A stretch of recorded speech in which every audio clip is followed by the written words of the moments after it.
Pertama Republik.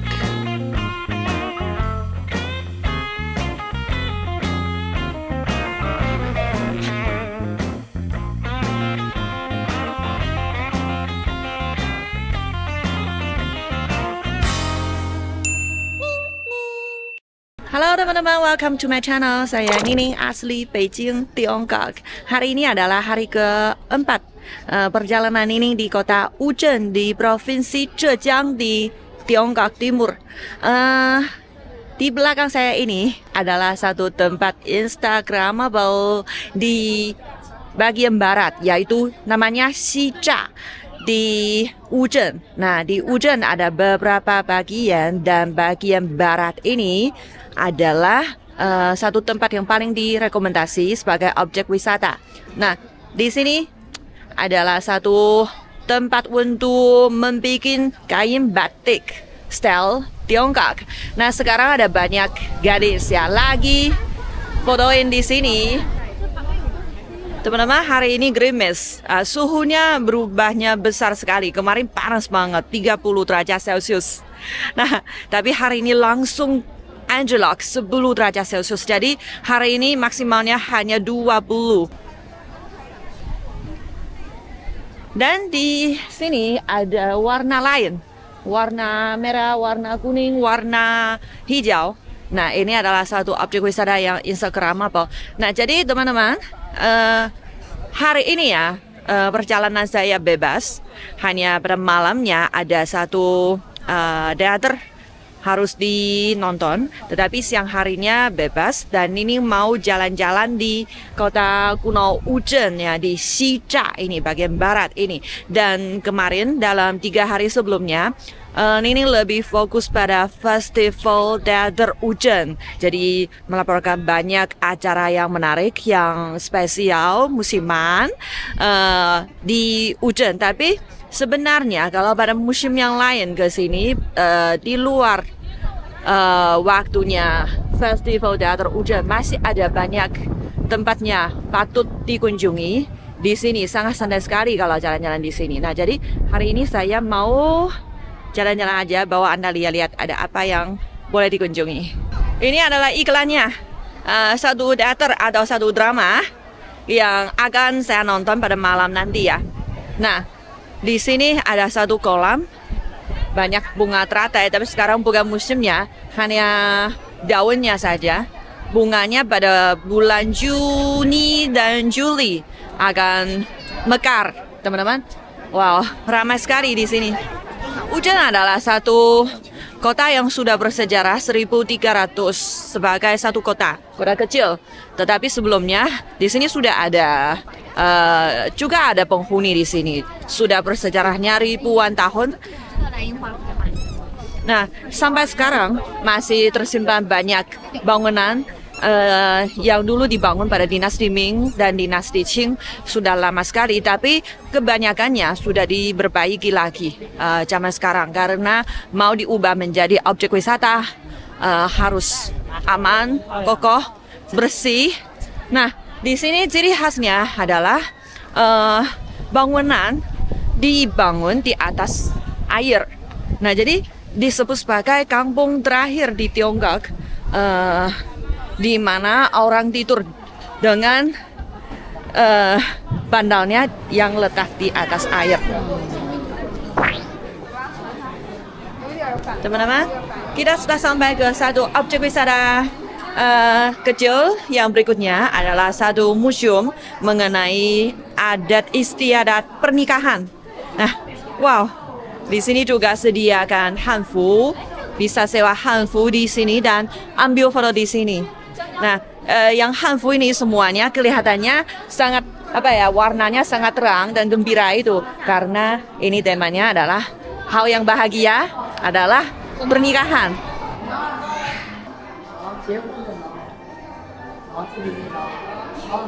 Di sini ada satu tentu.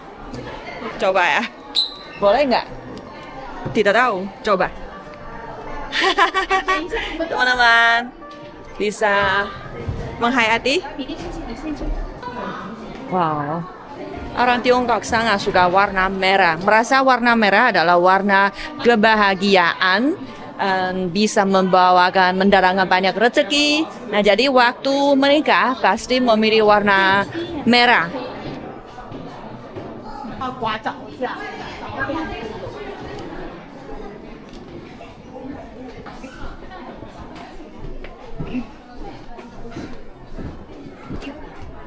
Di sini bisa menulis postcard dan juga bisa di stamp di sini.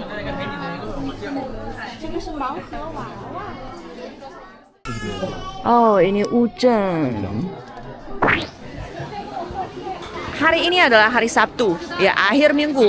Kami bisa langsung terasa pengunjungnya langsung menjadi jauh lebih banyak daripada beberapa hari yang lalu, yaitu hari pembukaan Festival Teater Hujan.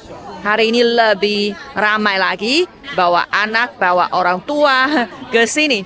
Dan kemarin kami sudah naik ke pagoda, kami sudah melihat ke bawah. Wilayah Xija di Hujan ya, cukup luas.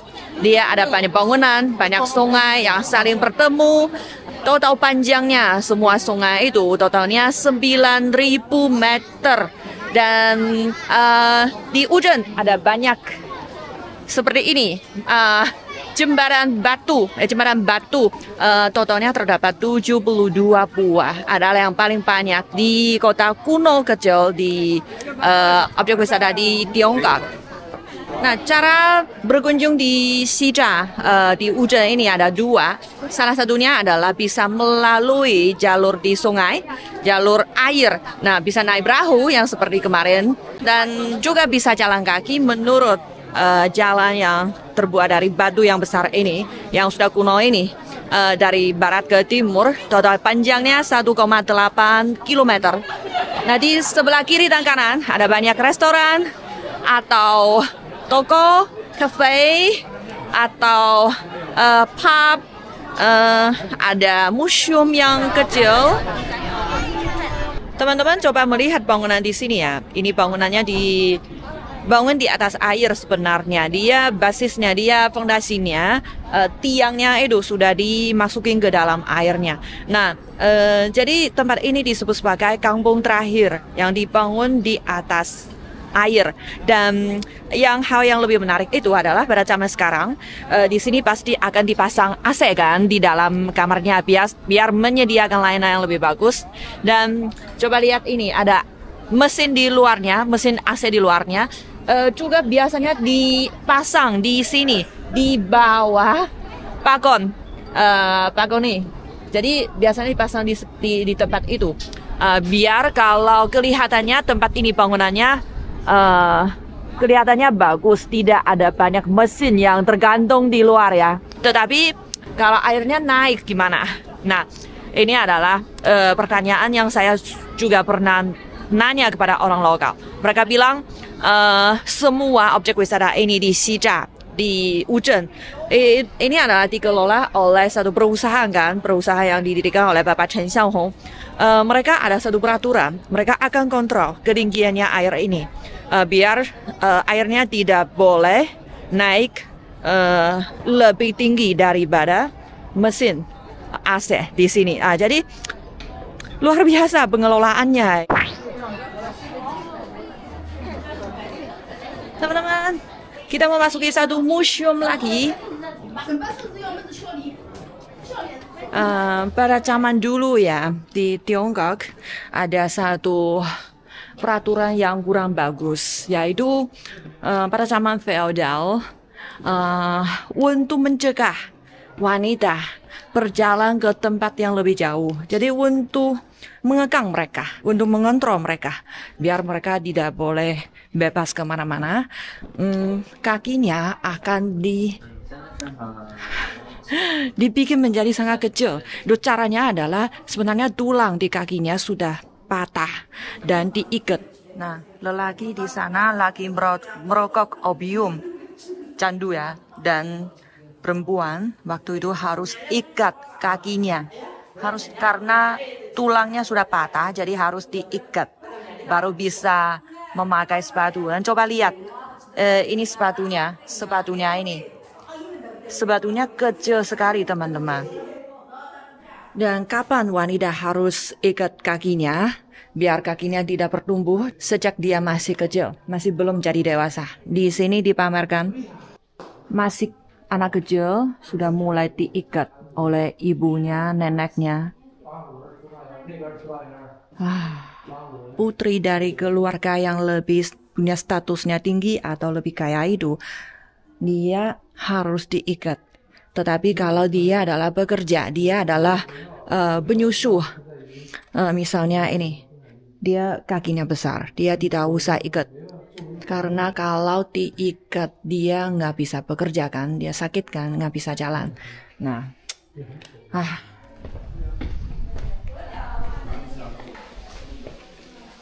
bangunan di sini adalah bangunan yang sudah tua, bangunan sudah tua. Mungkin perbaikannya ada, tapi tidak begitu banyak. Masih asli.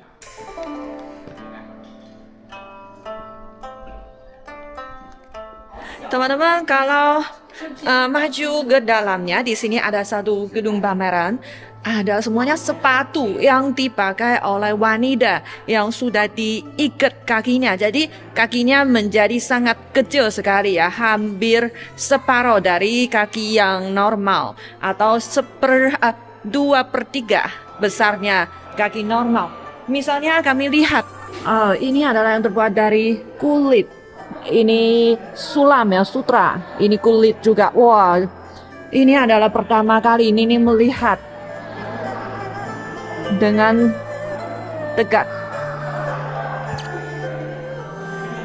Waktu saya masih kecil di tempat tinggal saya, ada seorang tetangga, seorang nenek. Dia kakinya juga pernah diikat karena dia zaman itu.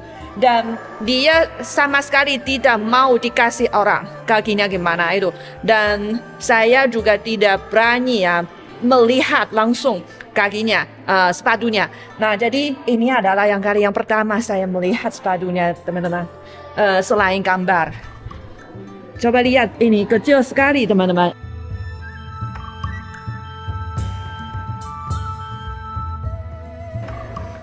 Dan juga ada high heels, teman-teman. Ini high heels.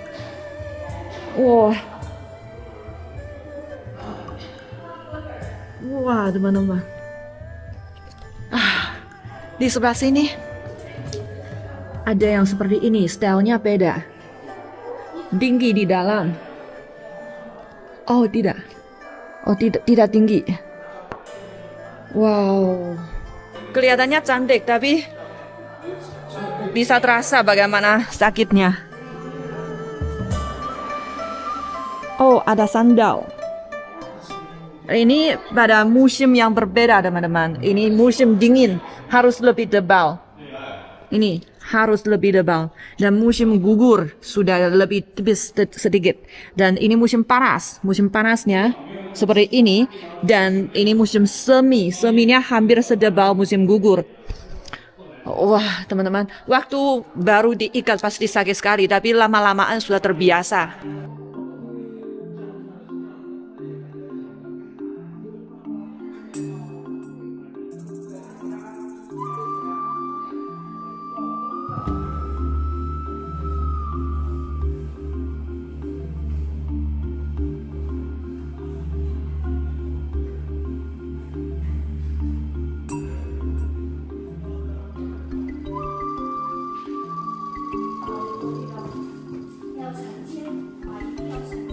Teman-teman, ini adalah kain yang digunakan untuk mengikat kaki. Ini ada heelsnya.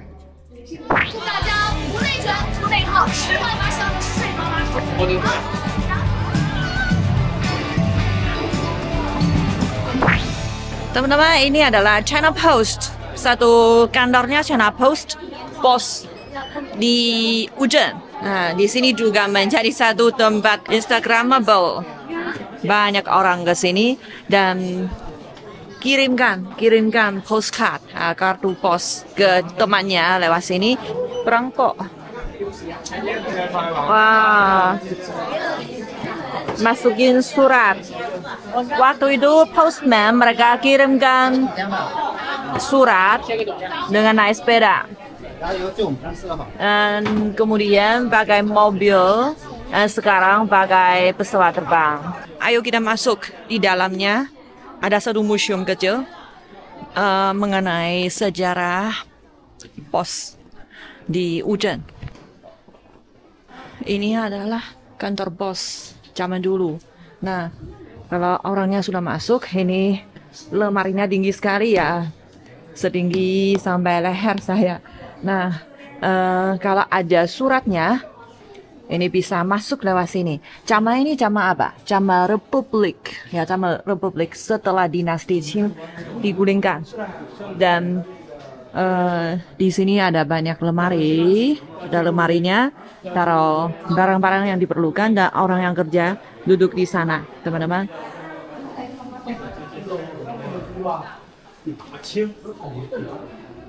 Teman-teman, ini adalah dinasti Qing, adalah satu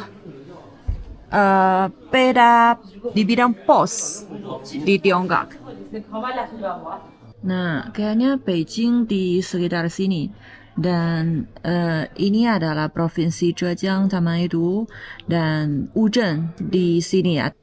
Ini adalah dokumen pemerintah dinasti Qing yang untuk diskusi atau mengusulkan untuk dibuka satu kantor pos. Oh, ini juga barangnya yang dari dinasti Qing, teman-teman. Adalah amplopnya style Tiongkok.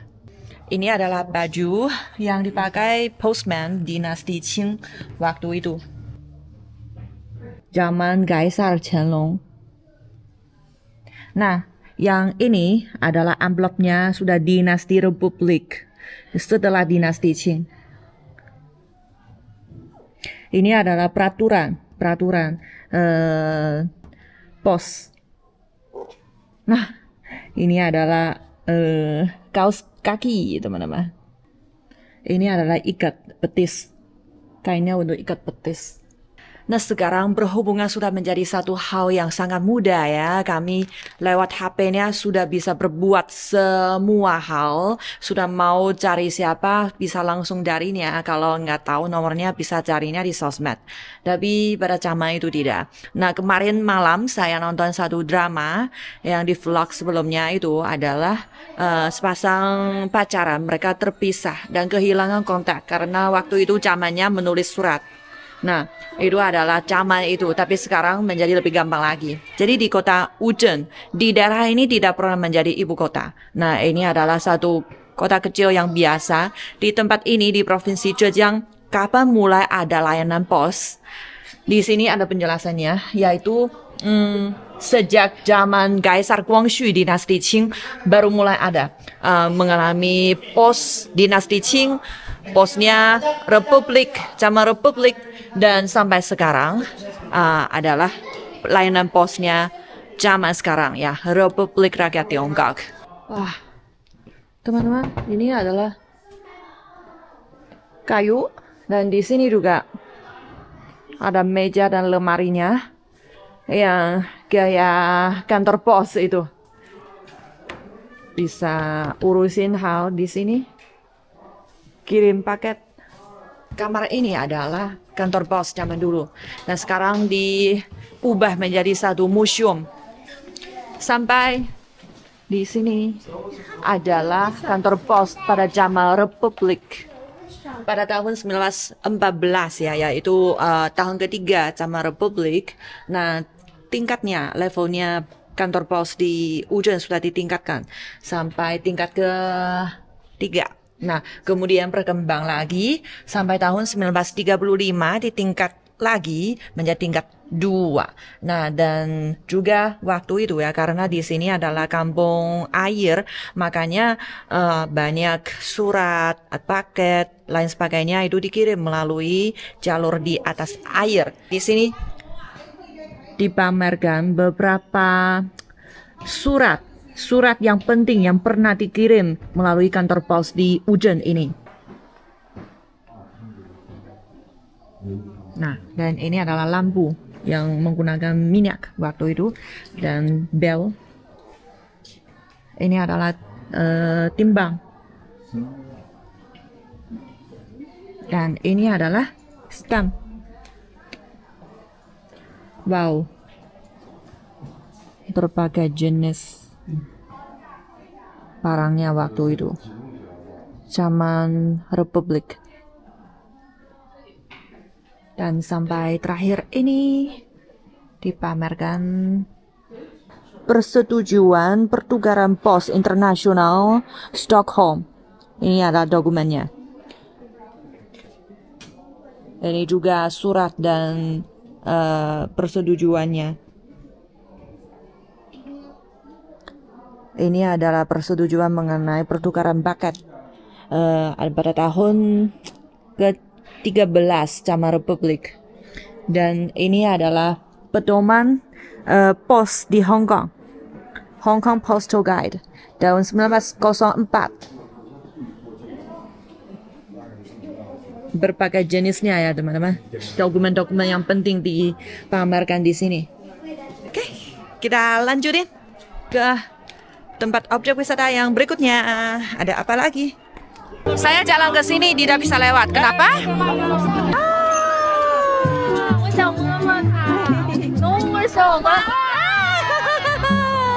Bagaimana macetnya, bagaimana banyak orang teman-teman. Saya move dengan pelan-pelan saja. Bagaimana bagus ekonominya di sini. Kita sampai satu museum lagi. Semuanya bentuknya seperti ini ya. Di depannya, di tepi jalan adalah satu ruangannya untuk menjual barang-barang komoditas. Ya, misalnya perhiasan zaman sekarang atau merchandise lain sebagainya. Dan lewat sini masuk ke dalam masih ada beberapa kamar di dalamnya. Di dalamnya adalah museum. Nah, museum di sini adalah satu museum yang memamerkan perhiasan yang terbuat dari perak zaman dulu. Misalnya perhiasannya di topinya seperti apa atau di lehernya seperti apa itu. Nah, yang dipamerkan di sini itu adalah yang di kota Wuzhen. Jadi bisa mewakili orang biasa, orang rakyat yang biasa di sini, khususnya rakyat yang lebih kaya di sini. Mereka menggunakan perhiasan seperti apa, teman-teman? Ini adalah satu barang bel yang kecil. Ini adalah yang pada dinasti Qing pertengahan, dinasti Qing. Bentuknya adalah bentuk seekor ikan. Dan di sini adalah perhiasan yang mencegah roh yang jahat, teman-teman. Ada sempoa, ada pakwa, ada kunting, ada ikan juga.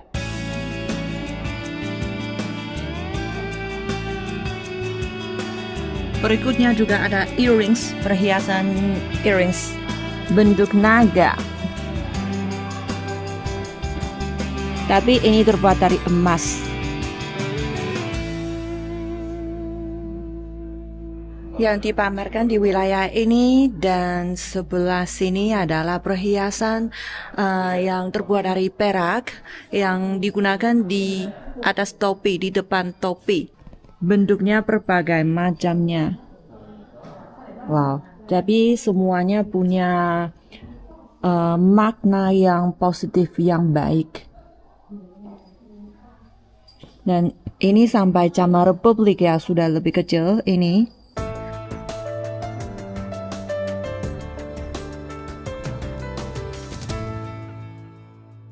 Katanya pada zaman dulu, pada zaman yang paling jaya, di Jalan Wuzhen paling banyak terdapat 16 hingga 17 toko yang menjual perhiasan yang terbuat dari perak dan emas.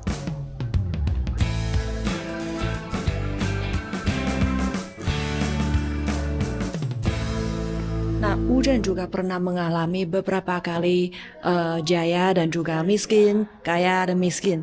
Nah, jadi pada zaman yang cukup kaya, cukup jaya itu, di sini juga ada orang yang cukup kaya dan mereka membangun rumahnya dengan dekorasinya, ukirannya cukup bagus sekali, teman-teman.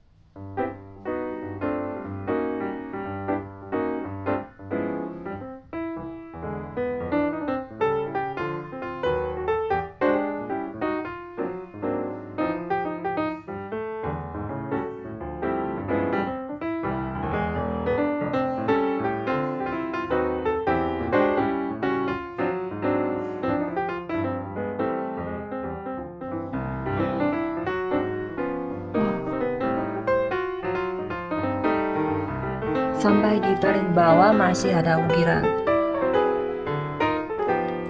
Dan ini bata ini juga tua ya, sudah lama teman-teman.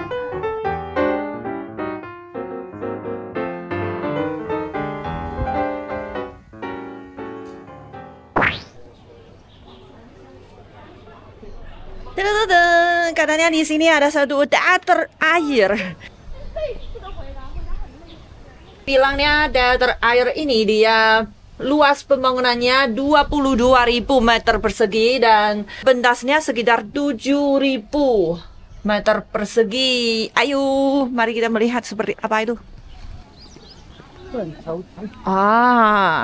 Kayak ini teman-teman. Di sini ada air dan di sana ada satu pentas yang besar bisa dilakukan pertunjukan dan di sini ada satu pentas yang lebih kecil, lebih dekat, bisa sesuai dengan pertunjukan yang bentuk yang berbeda ya. Dan di sini ada tempat duduknya yang terbuat dari kayu.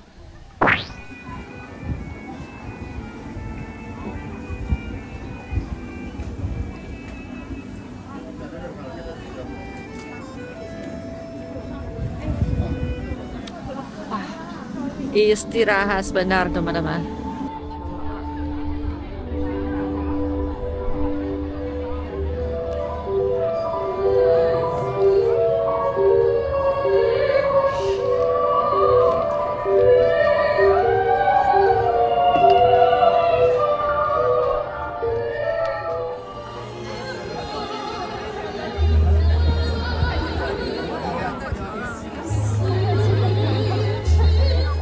Ini adalah peta seluruh Xizha di Wuzhen West Scenic Zone. Sekarang kita lagi berada di sini. Di sini kira-kira di sebelah selatan sungai utamanya sungai ini. Dan saya dari pagi saya lewat sini, jalan terus nyebrang, jalan kembali ke sini. Oke, kita jalan terus ya.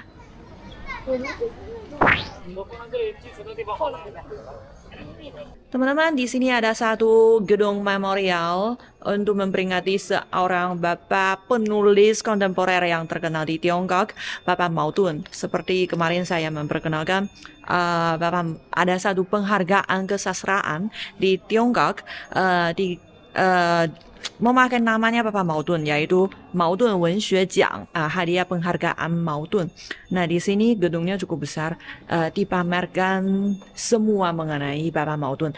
Karena Wuzhen adalah kampung halamannya, beliau dilahirkan di sini dan pernah hidup di sini dan menulis artikel yang sudah mempengaruhi beberapa generasi orang China.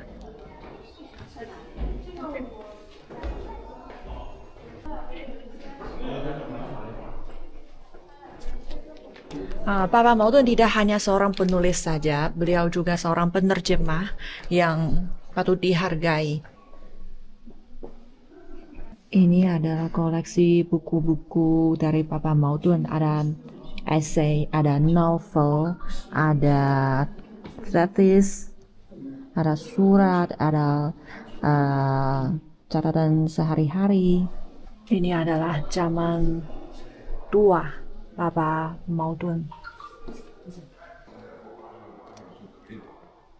Ya, soalnya tidak banyak teman Indonesia tahu Bapak ini dan mungkin kalau tidak bisa bahasa Mandarin juga susah ya membaca bukunya. Jadi Nini tidak memperkenalkan terlalu detail. Ini adalah ibunda dari Papa Maudun yang mempengaruhi banyak kepada dia. Papa Maudun juga pernah diangkat sebagai Menteri Kebudayaan Tiongkok. Nah, ini adalah jas yang pernah dipakainya ketika menjabat sebagai Menteri Kebudayaan. Di sini adalah kamar membaca Papa Maudun. Nah, banyak buku-buku ya. Ini lemari buku juga. Dan ini patung ini adalah Chairman Mao Zedong. Dan juga ada gambar ibundanya. Tadadada, kami sudah memasuki satu museum kecil lagi yang di sini dijualnya adalah kuali, teman-teman. Nah, jadi pasti dulu tempat ini adalah tempatnya untuk membuat kuali untuk memasak. Nah, coba lihat yang di paling tengahnya. Langsung dipamerkan satu kuali yang besar banget ini ya. Ini katanya dibuat pada tahun ke-5 Kaisar Chongzhi dinasti Qing dan disebut sebagai kuali pertama di dunia. Coba lihat, tangan saya sebesar ini. Dulu di sini adalah satu pabrik membuat bukan hanya kuali saja, tapi barang-barang yang terbuat dari besi. Ini namanya Yichang Yefang. Ya, namanya Yichang, pabrik Yichang. Nah, ini adalah bosnya. Bos yang pertama tahun 1866 dan kemudian bos kedua, bos ketiga. Ini sudah sampai zaman Republik, teman-teman.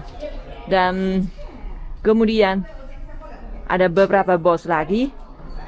Nah, yang bapak ini meninggal pada tahun 1956 ya, sudah zaman Republik Rakyat Tiongkok, teman-teman.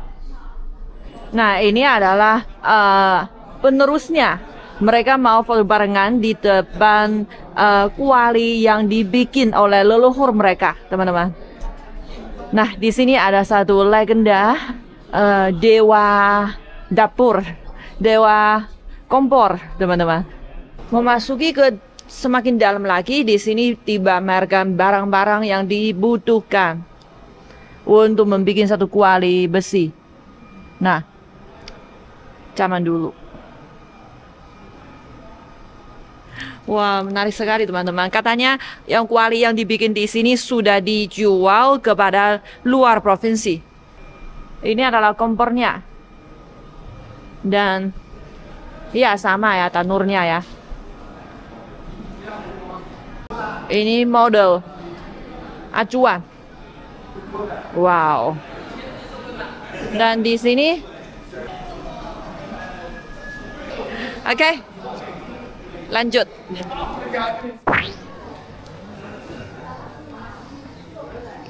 Teman-teman, saya memasuki satu tempat yang memamerkan lukisan. Pameran lukisan dari Bapak Xu Changming.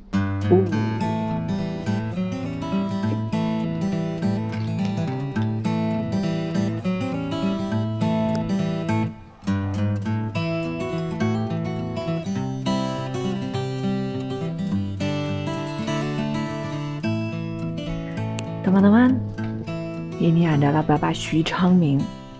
Nah, Bapak Xu Changming, beliau dilahirkan pada tahun 1929 dan meninggal pada tahun 2018. Beliau adalah seorang pelukis tingkat 1. Jadi sudah top ya di Tiongkok pada zaman kontemporer.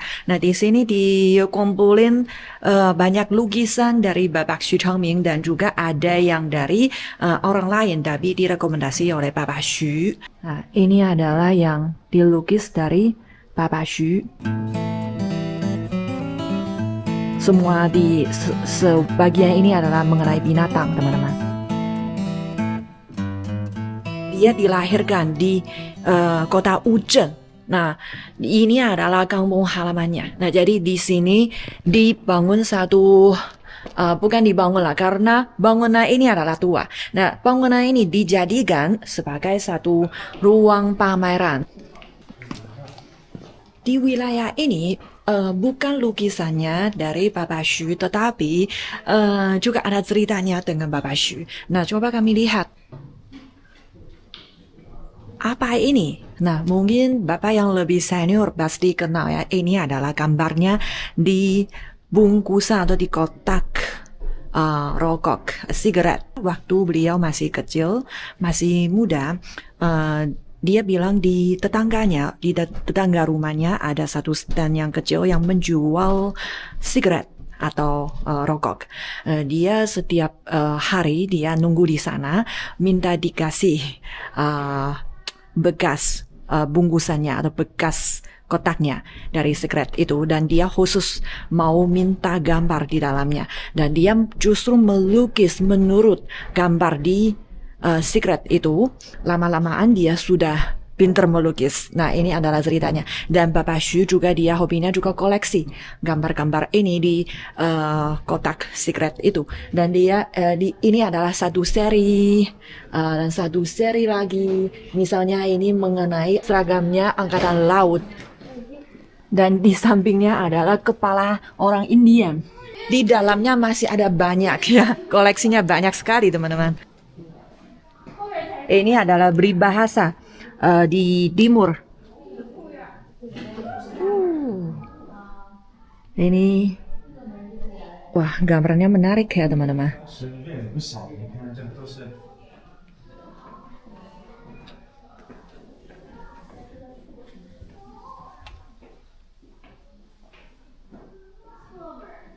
Hebat dengan cara ini untuk belajar bagaimana melukis.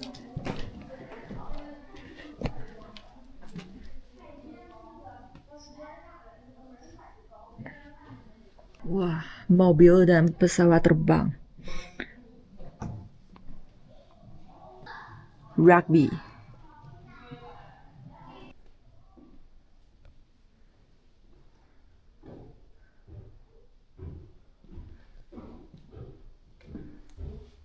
Naik ke lantai kedua, di sini dipamerkan banyak lukisan komik atau gambar lelucon yang diciptakan oleh Bapak Xu. Nah, menarik sekali ya, teman-teman. Dan di sini adalah majalah yang memperkenalkan Bapak Xu.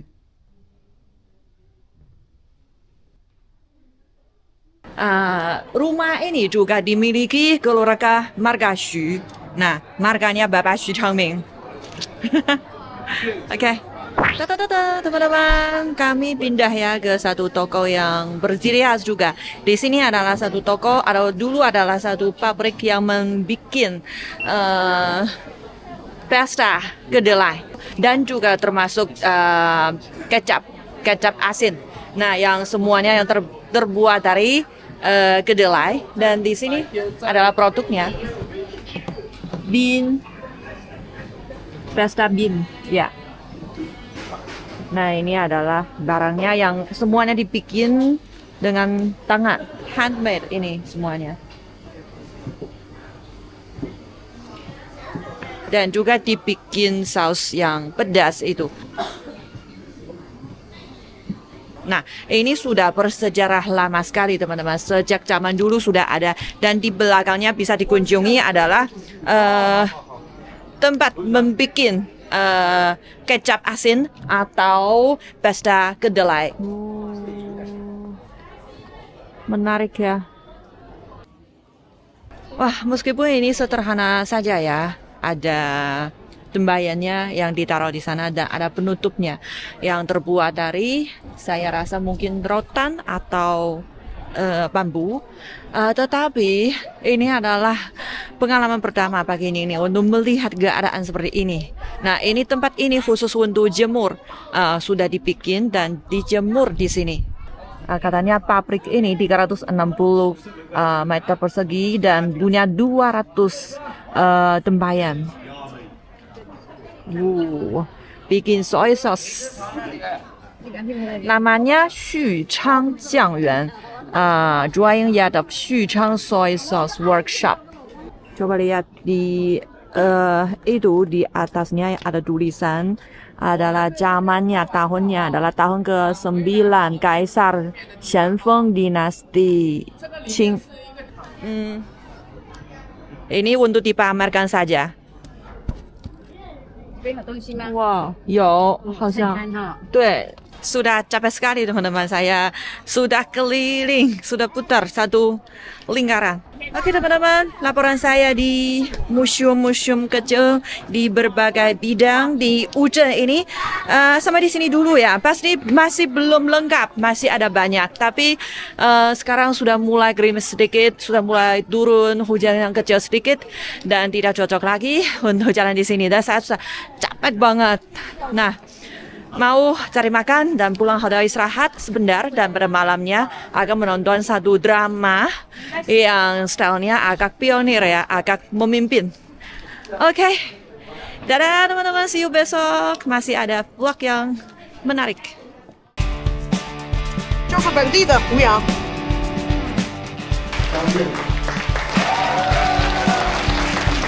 毕业以后，在大学期间或者在研究生期间学跟戏剧相关的，其他的就我觉得说，既然做出来了，能让全世界的人来看、来欣赏，可能是最好的。我觉得。谢谢。